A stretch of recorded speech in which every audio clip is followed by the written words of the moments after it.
Assalamualaikum warahmatullahi wabarakatuh. Kembali lagi di channel Pejuang P3K. Sebelum menonton, jangan lupa subscribe, share, like, dan komen ya. Langsung saja kita simak videonya.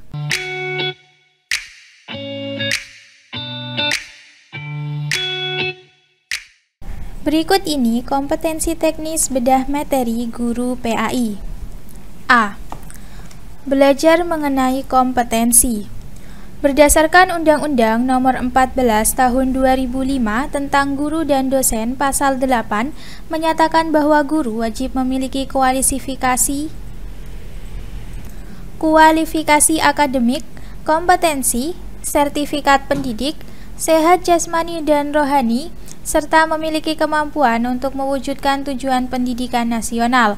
Selanjutnya, Pasal 10 ayat 1 menyatakan kompetensi guru sebagaimana dimaksud dalam pasal 8 meliputi kompetensi pedagogik, kompetensi kepribadian, kompetensi sosial, dan kompetensi profesional yang diperoleh melalui pendidikan profesi.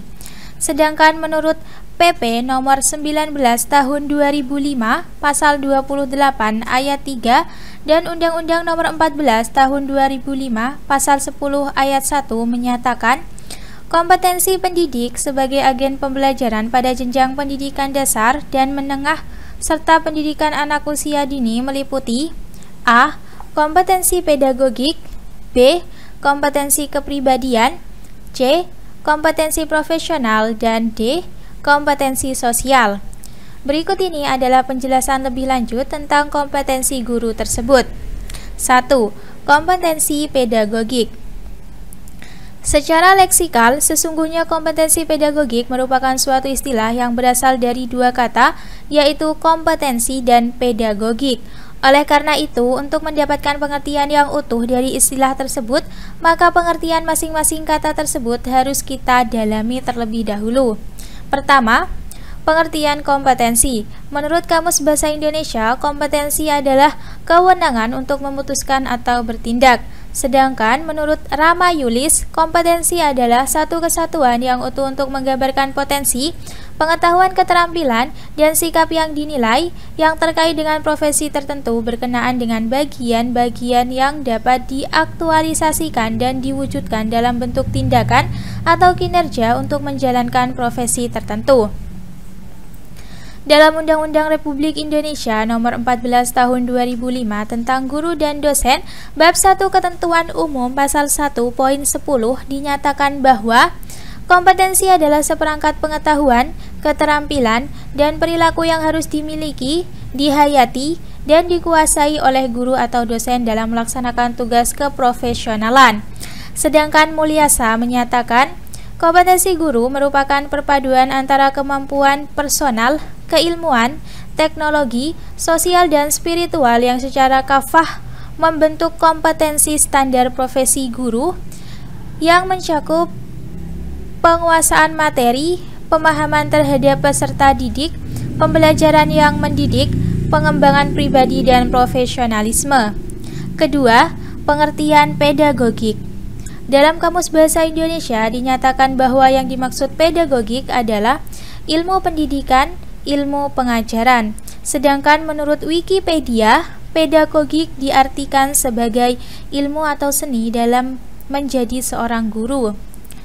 Pedagogik merupakan ilmu praktek pendidikan anak, maka kemudian muncullah istilah pedagogik yang berarti ilmu mendidik anak. Dari penjelasan di atas dapat dikatakan bahwa yang dimaksud dengan pedagogik adalah ilmu tentang pemahaman anak dalam arti peserta didik.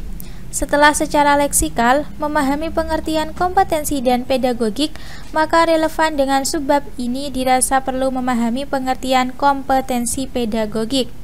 Menurut Jamil Suprihatiningrum, bahwa kompetensi pedagogik merupakan kemampuan yang berkaitan dengan pemahaman siswa dan pengelola pembelajaran yang mendidik dan dialogis. Kemudian sebagaimana yang ditegaskan dalam Peraturan Pemerintah Republik Indonesia Nomor 74 Tahun 2008 tentang Guru, Bab 2 Kompetensi dan Sertifikasi Pasal 2 dan Bagian ke-1 Kompetensi Pasal 3 Ayat 4 Kompetensi pedagogik adalah Kemampuan seseorang pendidik dalam mengelola pembelajaran peserta didik yang meliputi 1. Pemahaman wawasan atau landasan pendidikan. 2. Pemahaman terhadap peserta didik. 3. Pengembangan kurikulum atau silabus. 4. Perancangan pembelajaran. 5. Pelaksanaan pembelajaran yang mendidik dan dialogis. 6. Pemanfaatan teknologi pembelajaran. 7. Evaluasi hasil belajar. 8. Pengembangan peserta didik untuk mengaktualisasikan sebagai potensi yang dimiliki. Dalam Standar Nasional Pendidikan Pasal 28 Ayat 3 Butir A Mulyasa 2008-75 mengemukakan bahwa kompetensi pedagogik adalah kemampuan mengelola pembelajaran peserta didik yang meliputi pemahaman terhadap peserta didik, perancangan dan pelaksanaan pembelajaran, evaluasi hasil belajar, dan pengembangan peserta didik untuk mengaktualisasikan berbagai potensi yang dimilikinya. Lebih lanjut, mengenai kompetensi pedagogik menurut Slamet dalam Saiful Sagala 2009 menyatakan bahwa kompetensi pedagogik terdiri dari subkompetensi berikut. A. Berkontribusi dalam pengembangan KTSP yang terkait dengan pelajaran yang diajarkan. B. Mengembangkan silabus mata pelajaran standar kompetensi atau SK dan kompetensi dasar atau KD. C. Merencanakan rencana pelaksanaan pembelajaran atau RPP berdasarkan silabus yang telah dikembangkan. D. Merancang manajemen pembelajaran dan manajemen kelas. E. Melaksanakan pembelajaran yang pro perubahan, aktif, kreatif, inovatif, eksperimentatif, efektif, dan menyenangkan. Berdasarkan penjelasan di atas, maka dapat dipahami bahwa yang dimaksud dengan kompetensi pedagogik adalah pemahaman guru mengenai peserta didik serta pengelolaan atau pemanajemenan pembelajaran yang berguna untuk mengetahui karakteristik peserta didik sehingga bisa mengetahui apa yang dibutuhkan dan diperlukan oleh peserta didik. 2. Posesi kompetensi pedagogik bagi guru. Dalam Undang-Undang Republik Indonesia Nomor 20 Tahun 2003 tentang Sistem Pendidikan Nasional, Bab 11 tentang Pendidik dan Tenaga Kependidikan Pasal 42 Ayat 1 dan 2 dinyatakan bahwa 1. Pendidik harus memiliki kualifikasi minimum dan sertifikasi sesuai dengan jenjang kewenangan mengajar, sehat jasmani dan rohani, serta memiliki kemampuan untuk mewujudkan tujuan pendidikan nasional. 2. Pendidik untuk pendidikan formal pada jenjang pendidikan usia dini, pendidikan dasar, pendidikan menengah, dan pendidikan tinggi dihasilkan oleh perguruan tinggi yang terakreditasi. Kemudian ditegaskan pula dalam Undang-Undang Republik Indonesia Nomor 14 Tahun 2005 tentang guru dan dosen pada bab 3 tentang prinsip profesionalitas Pasal 7 Ayat 1 bahwa profesi guru dan profesi dosen merupakan bidang pekerjaan khusus yang dilaksanakan berdasarkan prinsip sebagai berikut. A. Memiliki bakat, minat, panggilan jiwa, dan idealisme. B. Memiliki komitmen untuk meningkatkan mutu pendidikan, keimanan, dan ketakwaan, dan akhlak mulia. C. Memiliki kualifikasi akademik dan latar belakang pendidikan sesuai dengan bidang tugas. D. Memiliki kompetensi yang diperlukan sesuai dengan bidang tugas. E. Memiliki tanggung jawab atas pelaksanaan tugas keprofesionalan. F. Memperoleh penghasilan yang ditentukan sesuai dengan prestasi kerja. G. Memiliki kesempatan untuk mengembangkan keprofesionalan secara berkelanjutan dengan belajar sepanjang hayat. H. Memiliki jaminan perlindungan hukum dalam melaksanakan tugas keprofesionalan. Dan I. Memiliki organisasi profesi yang mempunyai kewenangan mengatur hal-hal berkaitan dengan tugas keprofesionalan guru. Kemudian juga dalam Undang-Undang Republik Indonesia Nomor 14 Tahun 2005 tentang guru dan dosen pada bab 4 bagian ke-1 kualifikasi, kompetensi, dan sertifikasi pada Pasal 8 dinyatakan bahwa guru wajib memiliki akademik, kompetensi, sertifikat pendidik, sehat jasmani dan rohani, serta memiliki kemampuan untuk mewujudkan tujuan pendidikan nasional. Dalam Undang-Undang Republik Indonesia Nomor 14 Tahun 2005 tentang Guru dan Dosen pada bab 4 bagian ke-1 kualifikasi, kompetensi, dan sertifikasi pasal 10 dinyatakan bahwa kompetensi guru sebagaimana yang dimaksud pada pasal 8 meliputi kompetensi pedagogik, kompetensi kepribadian, kompetensi sosial, dan kompetensi profesional yang diperoleh melalui pendidikan profesi. Oleh karena itu, dari paparan mengenai persyaratan menjadi guru dari pakar serta menurut ketentuan peraturan perundang-undangan yang berlaku di atas, dapat dipahami bahwa kompetensi pedagogi guru memiliki posisi yang sangat penting. Posisi kompetensi pedagogi guru merupakan salah satu bagian dari persyaratan bagi seseorang untuk diangkat menjadi pendidik guru pada suatu lembaga pendidikan formal, baik madrasah dan sekolah. Sehingga dapat dikatakan bahwa penguasaan kompetensi pedagogik oleh guru memiliki kunci bagi perealisasian tugas pokok dan fungsi guru di madrasah dan sekolah. Apabila salah satu dari persyaratan tersebut tidak terpenuhi, khususnya kompetensi pedagogik, maka proses pembelajaran dan pendidikan di madrasah dan sekolah tidak akan dapat berjalan dengan baik, sehingga tujuan pendidikan di sana pun tidak akan dapat dicapai secara maksimal. 3. Cakupan kompetensi pedagogik. Agar dapat menjalankan tugas-tugas dengan baik dan benar sebagai guru pendidik, setiap guru harus memiliki 4 macam kompetensi. Salah satu daripadanya adalah kompetensi pedagogik. Kompetensi pedagogik ini secara umum merupakan kemampuan guru dalam memahami peserta didik dan kemampuan dalam mengelola pembelajaran. Kompetensi pedagogi guru termaktub dalam Peraturan Pemerintah Republik Indonesia Nomor 74 Tahun 2008 tentang Guru Bab 2 Kompetensi dan Sertifikasi Pasal 2 dan bagian ke-1 Kompetensi Pasal 3 Ayat 4 bahwa kompetensi pedagogik sebagaimana dimaksud ayat 2 merupakan kemampuan guru dalam pengelolaan pembelajaran peserta didik yang sekurang-kurangnya meliputi a. Pemahaman, wawasan, dan landasan kependidikan, b. Pemahaman terhadap peserta didik, c. Pengembangan kurikulum atau silabus, d.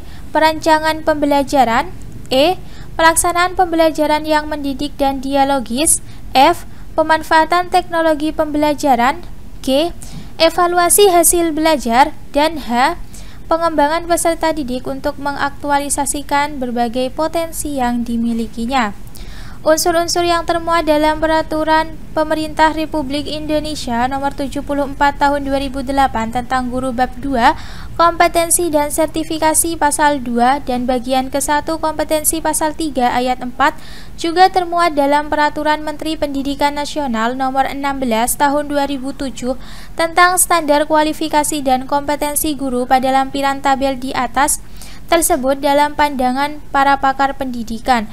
Itu semua merupakan kemampuan pendidik dalam mengelola pembelajaran peserta didik yang meliputi a. Pemahaman wawasan atau landasan pendidikan. Menurut Rama Yulis, di antara landasan pendidikan yang harus dikuasai oleh guru adalah 1.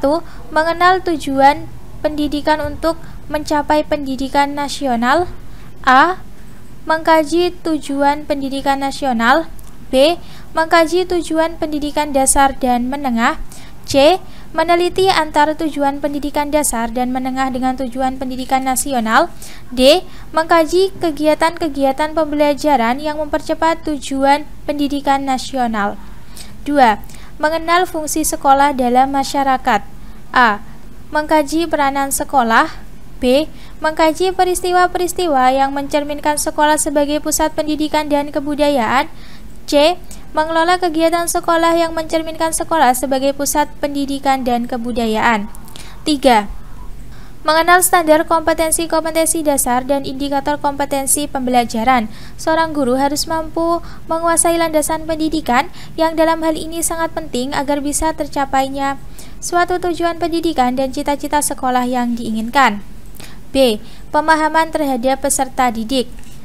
Jamil Suprihati Ningrum berpendapat bahwa pemahaman peserta didik sedikitnya terdapat 4 hal yang harus dipahami guru dari peserta didiknya, yaitu tingkat kecerdasan, kreativitas, cacat fisik, dan perkembangan kognitif. Dalam hal ini, hampir sama dengan yang ditegaskan oleh Ramayulis yang hanya menambahkan satu, yaitu pemahaman terhadap peserta didik merupakan salah satu kompetensi yang harus dimiliki guru.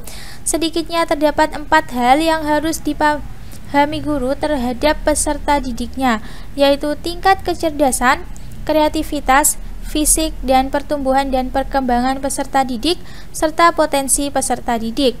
Oleh sebab itu, guru dituntut untuk benar-benar memahami peserta didiknya sehingga bisa menyesuaikan apa yang dibutuhkan oleh peserta didik dan bisa menyesuaikan bahan yang akan diajarkan terhadap kebutuhan peserta didik.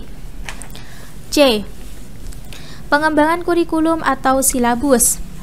Dalam pengembangan kurikulum dan silabus, sekurang-kurangnya guru harus memahami prinsip-prinsip pengembangan kurikulum, menentukan tujuan pembelajaran yang diampu, menentukan pengalaman belajar yang sesuai untuk mencapai tujuan pembelajaran yang diampu, memiliki materi pembelajaran yang mampu terkait dengan pengalaman belajar dan tujuan pembelajaran, menata materi pembelajaran secara benar sesuai dengan pendekatan yang dipilih dan karakteristik peserta didik, dan mengembangkan indikator instrumen penilaian. D. Perancangan pembelajaran. Menurut Jamil Suprihatiningrum, perancangan pembelajaran merupakan salah satu kompetensi pedagogik yang akan bermuara pada pelaksanaan pembelajaran. Perencanaan pembelajaran sedikitnya mencakup 3 kegiatan, yaitu identifikasi kebutuhan, perumusan kompetensi dasar, dan penyusunan program pembelajaran. Dalam hal ini, seorang guru harus bisa merencanakan pembelajaran secara strategis, mulai dari awal sampai akhir. Biasanya perencanaan pembelajaran disusun dalam RPP. E. Terkait pembelajaran yang mendidik dan dialogis. Terkait dengan pelaksanaan pembelajaran yang mendidik dan dialogis, Ramayulis berpendapat bahwa pembelajaran pada hakikatnya adalah proses interaksi antara peserta didik dengan lingkungan sehingga terjadi perubahan perilaku ke arah yang lebih baik. Dalam interaksi tersebut banyak sekali faktor yang mempengaruhinya, baik faktor internal maupun faktor eksternal. Dalam pembelajaran, tugas guru yang paling utama adalah mengkondisikan lingkungan agar menunjang terjadinya perubahan perilaku pembentukan kompetensi didik.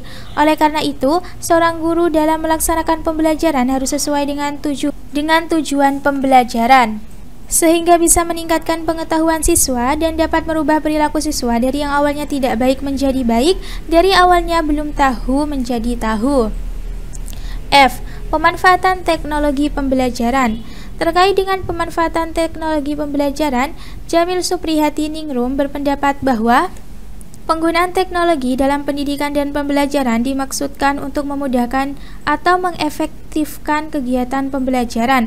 Dalam hal ini, guru dituntut untuk memiliki kemampuan menggunakan dan mempersiapkan materi pembelajaran dalam suatu sistem jaringan komputer yang dapat diakses oleh siswa.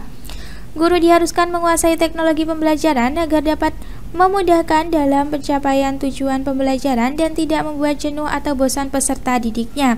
Tidak hanya mengandalkan alat-alat yang canggih, bisa juga dengan alat yang seadanya. G. Evaluasi hasil belajar. Menurut Ramayulis, evaluasi hasil belajar dilakukan untuk mengetahui perubahan dan pembentukan kompetensi peserta didik yang didapat dilakukan dengan penilaian kelas, tes kemampuan dasar, penilaian akhir satuan pendidikan, dan sertifikasi, serta penilaian program. Dalam hal ini, supaya guru mampu mengetahui kekurangan-kekurangan dan bagaimana hasil kemajuan belajar peserta didik, sehingga bisa memperbaiki apa yang kurang dan apa yang dibutuhkan. H. Pengembangan peserta didik untuk mengaktualisasikan berbagai potensi yang dimiliki. Ramayulis berpendapat bahwa pengembangan peserta didik merupakan bagian dari kompetensi pedagogik yang harus dimiliki guru untuk mengaktualisasikan berbagai potensi yang dimiliki oleh setiap peserta didik. Pengembangan peserta didik dapat dilakukan oleh guru melalui berbagai cara, antara lain kegiatan ekstrakurikuler, pengayaan dan remedial, serta bimbingan konseling. Dengan demikian, seorang guru bisa meningkatkan potensi peserta didiknya dan juga bisa membentuk watak dan kepribadian peserta didiknya. Dari yang ditegaskan oleh Peraturan Pemerintah Republik Indonesia Nomor 74 Tahun 2008 tentang guru hampir sama dengan yang disampaikan oleh Farida Sarimaya bahwa kompetensi pedagogik guru meliputi 1. Pemahaman wawasan atau landasan kependidikan. 2. Pemahaman peserta didik. 3. Pengembangan kurikulum atau silabus. 4. Perancangan pembelajaran. 5. Pelaksanaan pembelajaran yang mendidik dan dialogis. 6. Evaluasi hasil belajar. 7. Pengembangan peserta didik untuk mengembangkan berbagai potensi yang dimilikinya. Sedangkan Ramayulis berpendapat bahwa kompetensi pedagogi guru meliputi 1. Pemahaman terhadap peserta didik yang meliputi A. Kecerdasan peserta didik, B. Kreativitas, C. Kondisi fisik, D. Pertumbuhan dan perkembangan peserta didik, E. Potensi peserta didik. 2. Kemampuan mengelola dan melaksanakan pembelajaran yang meliputi A. Perancangan pembelajaran, B. Pelaksanaan pembelajaran. 3. Kemampuan memanfaatkan teknologi pembelajaran. 4. Kemampuan melaksanakan evaluasi terhadap hasil belajar yang meliputi A. Penilaian kelas, B. Tes kemampuan dasar, C. Penilaian akhir satuan pendidikan dan sertifikasi, D. Benchmarking, E. Penilaian program. 5. Pengembangan peserta didik untuk mengaktualisasikan berbagai potensi yang dimilikinya meliputi A. Kegiatan ekstrakurikuler, B. Pengayaan dan remedial, C. Bimbingan dan konseling pendidikan. Dari penjelasan beberapa pakar serta menurut ketentuan peraturan perundang-undangan yang berlaku, dapat dipahami bahwa ruang lingkup kompetensi pedagogik sekurang-kurangnya meliputi pemahaman wawasan atau landasan kependidikan, pemahaman peserta didik, pengembangan kurikulum atau silabus, perancangan pembelajaran, pelaksanaan pembelajaran yang mendidik dan dialogis, evaluasi hasil belajar, pengembangan peserta didik untuk mengembangkan berbagai potensi yang dimilikinya, kemampuan memanfaatkan teknologi pembelajaran. Terima kasih sudah menonton video ini. Jangan lupa like, comment, share, dan subscribe channel ini. Sampai jumpa di video selanjutnya. Semangat pejuang P3K!